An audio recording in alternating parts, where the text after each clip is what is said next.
কসবা বিশ্ব রোড এলাকায় পৃথক অভিযান চালিয়ে ১০০ কেজি গাঁজাসহ সুরুজ মিয়া ও মোহাম্মদ শানু মিয়া নামে দুই মাদক ব্যবসায়ী গ্রেফতার। কসবা টিভির ডেস্ক রিপোর্ট। শিরোনাম নিয়ে সাথে আছি আমি ফারজানা রূপা। কসবা টিভি, হৃদয়ে বাংলা। আফরোজা হাসির সহযোগিতায় এখন বিস্তারিত। ব্রাহ্মণবাড়িয়ার কসবায় ১০০ কেজি গাঁজাসহ মোহাম্মদ সুরুজ মিয়া ও মোহাম্মদ শানু মিয়া নামে দুই মাদক ব্যবসায়ীকে গ্রেফতার করেছে র্যাব। এ সময় মাদকদ্রব্য বহনকারী একটি কাভার্ড ভ্যানও জব্দ করা হয়।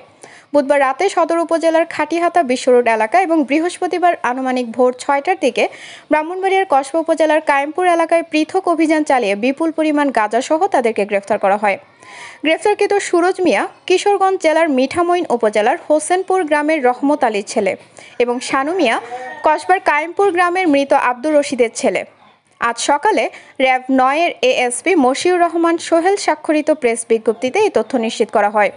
প্রেস বিজ্ঞপ্তিতে বলা হয়, গোপন সংবাদের ভিত্তিতে বুধবার রাতে সদর উপজেলার খাটিহাতা বিশ্ব রোড এলাকায় অভিযান চালিয়ে ৩০ কেজি গাঁজাসহ মাদক ব্যবসায়ী সুরজ মিয়াকে গ্রেফতার ও একটি কাভার্ড ভ্যান জব্দ করা হয়।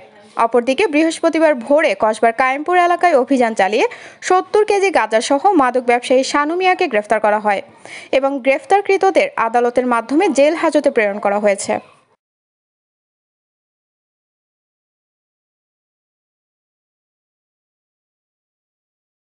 কসবা টিভির সংবাদের সাথে থাকার জন্য ধন্যবাদ জানাচ্ছি।